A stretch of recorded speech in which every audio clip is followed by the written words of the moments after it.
Trump Venezuela దేశంపై strike చేసి Venezuela అధ్యక్షుడు అతని భార్యను దేశం దాటించాడు. కానీ వెనిజులా దేశ ప్రజలు మాత్రం ఒక పండగలా సెలబ్రేట్ చేసుకుంటున్నారు.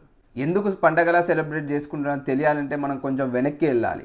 ట్రంప్ మొదటిసారి అధ్యక్షుడు అయినప్పుడు ఇదే నికోలస్ మడురో పైన, అంటే ఇప్పటి వెనిజులా అధ్యక్షుడి పైన $50 మిలియన్ల ప్రైజ్ మనీ కూడా ప్రకటించిండు. 2020లో అమెరికా ప్రభుత్వం ఇదే మడురో పైన డ్రగ్ ట్రాఫికింగ్ ఆరోపణలు, కేసులు కూడా నమోదు చేశారు. అసలు కథంతా 2024 ఎలక్షన్ నుంచి స్టార్ట్ అయింది. ఒక సైడు నికోలస్ మడురో అంటే ఇప్పటి వెనిజులా అధ్యక్షుడు, మరోవైపు ట్రంప్ సపోర్ట్ చేసిన మరియా మచాడో. ఈమె ఒక లేడీ. మరియా మచాడో అత్యంత ప్రజాదరణ పొందిన ప్రతిపక్ష నాయకురాలు. మరియా మచాడో 2023లో ముందుగా జరిగిన ప్రైమరీ ఎలక్షన్లో 90% ఓటింగ్తో విజయం సాధించింది. కానీ మడురో ప్రభుత్వం ఈమెను 2024 ఎలక్షన్లో పోటీ చేయకుండా చేసింది. ఈమెకు 2020లో నోబెల్ ప్రైజ్ కూడా వచ్చింది ప్రజాస్వామ్యం కోసం పోరాడుతున్నందుకు. ఈమె స్థానంలో ఎడ్ముండోని పోటీకి దించారు. ఎన్నికల్లో ఎడ్ముండోకి ఎక్కువ మెజార్టీ ఓట్లు వచ్చినప్పటికీ మడురో తన అధికారాన్ని ఉపయోగించి తన ప్రభుత్వాన్ని ఏర్పాటు చేశాడు. ఎన్నికల మండలి అతని నియంత్రణ ఉన్నది, సైనిక మద్దతు అతనికే ఉన్నది, న్యాయ వ్యవస్థ కూడా అతని నియంత్రణ ఉన్నది. వీటన్నిటి వల్ల ఎడ్ముండో గెలిచినా కూడా మడురోనే ప్రభుత్వాన్ని ఏర్పాటు చేశాడు.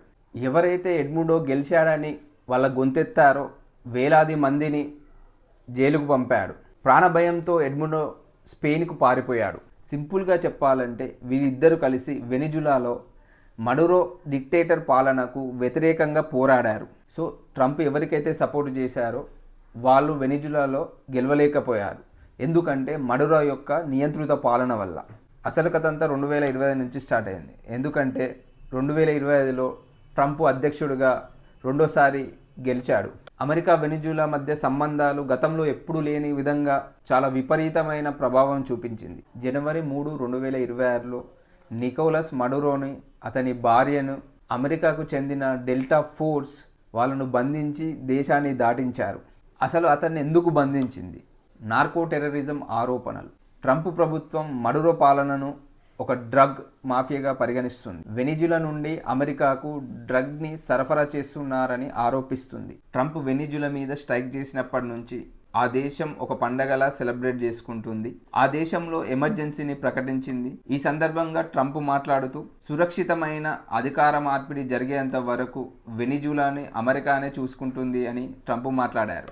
ఈ వీడియో నచ్చినట్లయితే please do subscribe. Thanks for watching. జై హింద్, జై భారత్.